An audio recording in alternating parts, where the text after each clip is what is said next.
হাসিনা বলছিল না ঘরে ঘরে চাকরি দিব, ঘরে ঘরে বেকার দিয়েছে।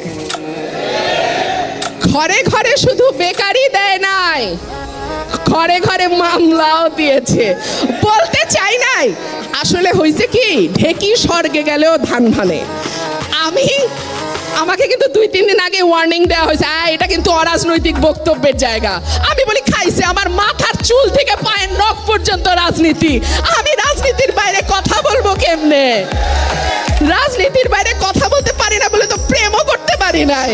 রাজনীতি ছাড়া আবার কথা হয় নাকি? যাই হোক, তো কি বলতেছিলাম, ঘরে ঘরে দিছে মামলা। বিরোধী দল একটা সময় মানুষ ভাবতো বিএনপি করে, আচ্ছা ঠিক আছে ওদের সাথে না মিশলেই হবে, আমি দাওয়াত দিলে আত্মীয়রা আসে না, প্রমোশন আটকায় যাবে, ব্যবসা বন্ধ হয়ে যাবে, আরো কি কি কি কি জানি সমস্যা হবে, আসে না। আমি বলে আচ্ছা থাক, আমার টাকা বাঁচলো, খাওয়াইতে লাগলো না, ভালো কথা, সম্পর্ক রাখে না।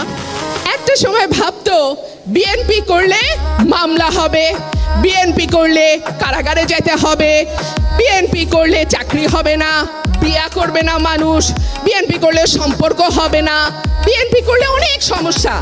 এর বাইরে তো গুম তুলে নিয়ে গিয়ে